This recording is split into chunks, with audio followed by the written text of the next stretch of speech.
bohong. Aku hanya memikirkan satu peraturan penting. Kenapa kau lakukan hari ini kalau kau bisa melakukannya besok? Hahaha. Few moments later.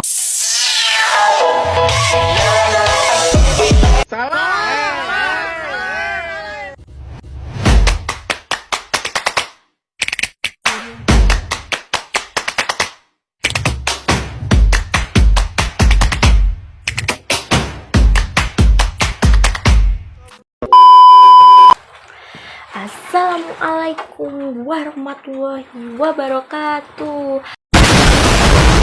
Hai, perkenalkan nama saya Intan Wahyuni dari kelas 10 jurusan akuntansi.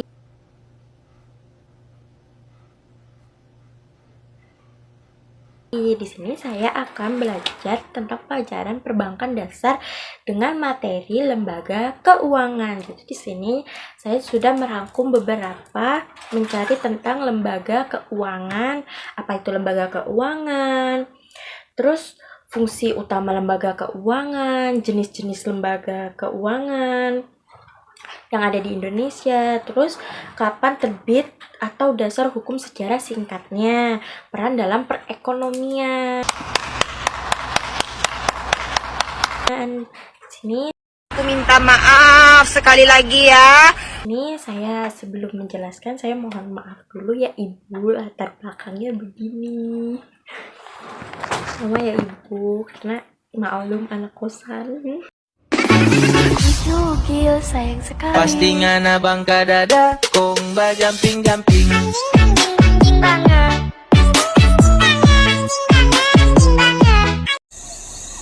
Oke, daon nih. Di sini kita belajar bareng-bareng ya teman-teman, karena saya juga belum terlalu paham.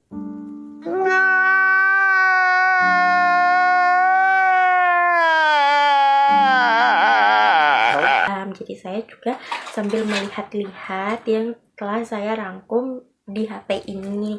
Kita belajar bareng-bareng apa itu materi lembaga keuangan. Oke, kita masuk ke materi pertama. Jadi materi pertama, kita masuk ke soal pertama. Soal pertamanya adalah apa itu lembaga keuangan? Lembaga keuangan adalah entitas badan usaha yang bergerak di bidang keuangan, bertugas menghimpun dana dari masyarakat. Pihak yang berkelebihan dana atau surplus dan menyalurkan kembali pada pihak yang membutuhkan dana defisit. Jadi itu definisi yang pertama ya. Terus ada juga definisi objek dan inti kegiatannya. Jadi terus yang kedua nih,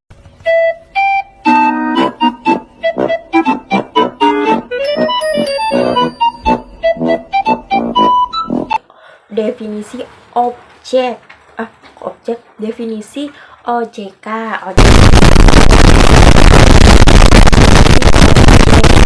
Definisi OJK-nya entitas yang didirikan untuk mengumpulkan aset terutama dana dari masyarakat. Itu yang ada di definisi OJK-nya. Terus kita lanjut ke inti kegiatan sebagai perantaran intermediari keuangan untuk mempermudah transaksi moneter dan mendukung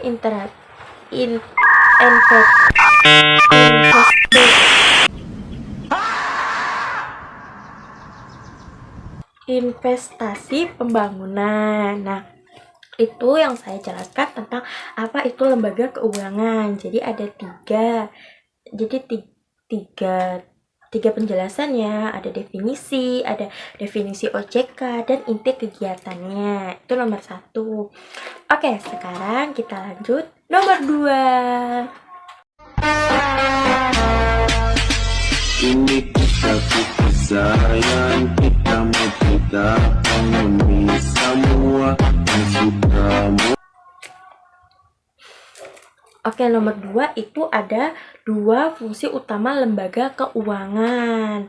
Lembaga keuangan memiliki peran krusial dalam perekonomian, yaitu intermediasi keuangan, menghimpun dana, menyalurkan kredit atau modal, likuiditas, dan pengalihan resiko. Jadi ada 4. Oke, sekarang kita jelaskan tentang intermediasi keuangan. Menghubungkan pihak yang surplus penabung dengan defisit peminjaman atau investor. Itu yang pertama. Terus kita lanjut yang kedua, tadi penghimpunan dana. Mengumpulkan dana dalam bentuk giro, tabung, dan deposito. Deposito bank. Bank atau melalui surat berharga atau RMI, premi atau premi non bank. Jadi itu yang dijelaskan tentang penghimpunan dana. Kita lanjut penyaluran kredit atau modal. Menyalurkan dana untuk investasi perusahaan maupun kebutuhan konsumen. Jadi itu yang bisa dijelaskan tentang penyaluran kredit modal secara singkatnya ya teman-teman. Maklum tidak terlalu paham, jadi kita harus paham-paham.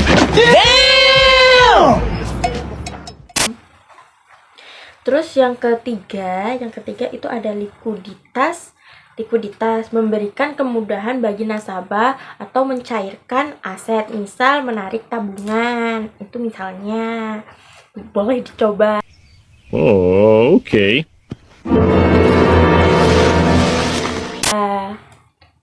Terus pengalihan resiko, terutama lembaga asuransi dan terutama lembaga asuransi. Aku minta maaf sekali lagi ya. Jujur, walaupun aku tahu itu bukanlah kesalahan yang besar karena Melindungi nasabah dari resiko kerugian. Jadi semoga untuk bisa mengalih-alihkan resikonya lah, gitu intinya ya teman-teman.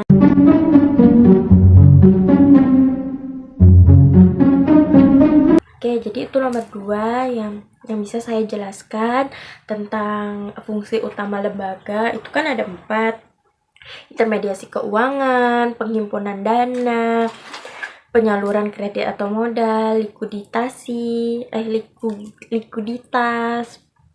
dan pengalihan resiko. Jadi itu yang ada di fungsi utama lembaga. Terus yang ketiga itu ada jenis-jenis lembaga keuangan di Indonesia. Lembaga keuangan dibagi menjadi 2 kategori utama. Itu ada lembaga keuangan bank, LKB, terus lembaga keuangan bukan bank, LKBB. Jadi kita menjelaskan di sini ada 3 bank, bank sentral, bank umum, dan bank perkreditan rakyat. Bank sentral adalah Bank Indonesia BNI mengatur kebijakan moneter. Bank umum contohnya Mandiri, BCA, terus BNI. Bank perkreditan rakyat itu fokus di perdesaan pada usaha kecil dan mikro. Itu ada di lembaga keuangan bank LKB. Sekarang kita lanjut ke lembaga keuangan bukan bank LKBB.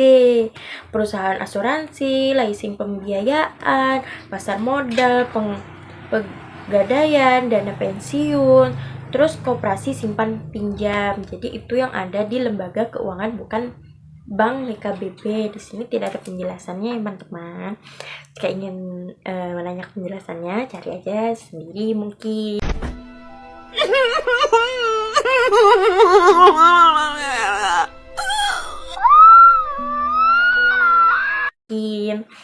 Karena saya menjelaskan secara singkatnya. Oke, sekarang kita lanjut ke materi yang keempat. Kapan diterbitkan atau dasar hukum sejarah singkatnya. Lembaga keuangan di Indonesia diatur secara ketat oleh negara. A few moments later. Oke, di situ ada regulator utama Otoritas Jasa Keuangan OJK dibentuk berdasarkan Undang-Undang Nomor 21 Tahun 2011. Dasar operasional SK Menteri Keuangan RI No 792 tahun 1990 yang mengatur batas kegiatan lembaga keuangan.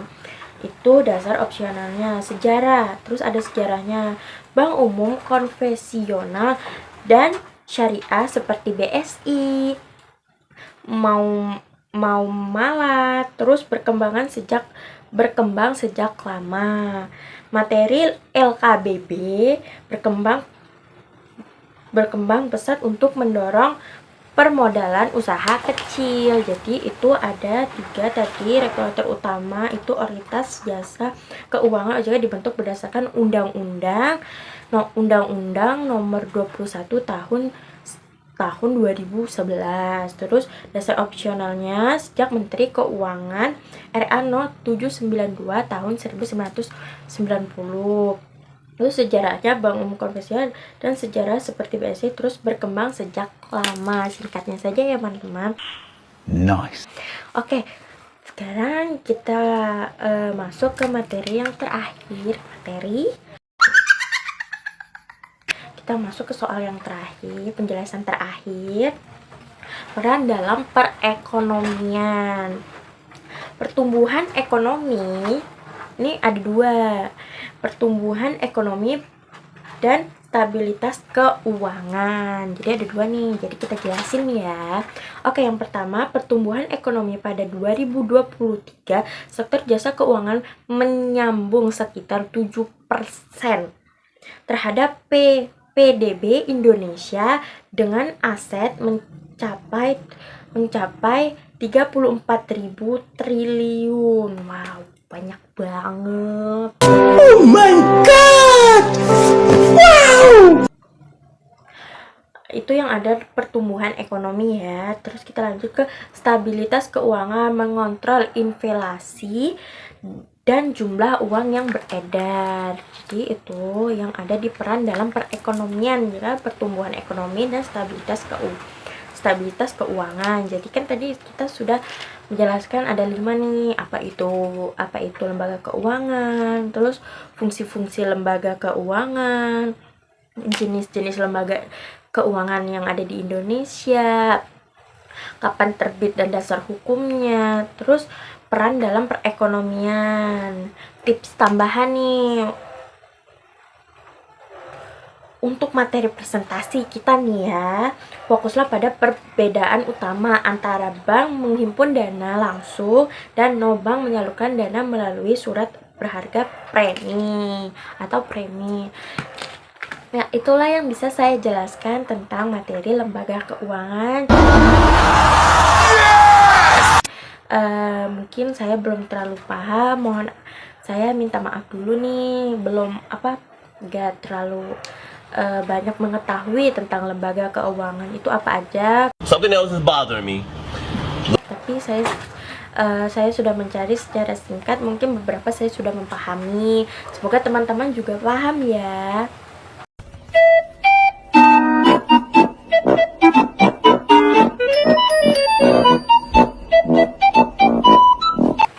Oke, kita tutup ya teman-teman. Terima kasih sudah menonton video saya. Terima kasih sudah mendengarkan penjelasan saya. Mungkin agak ada yang berdebat. Saya minta maaf kepada Allah dan saya minta maaf juga kepada teman-teman. Semoga bisa paham ya teman-teman. Mungkin tadi waktu saya menjelaskan lebih banyak ke HP karena mungkin saya tidak terlalu mengerti. Jadi kita harus mengerti bareng-bareng. Namanya juga cewek.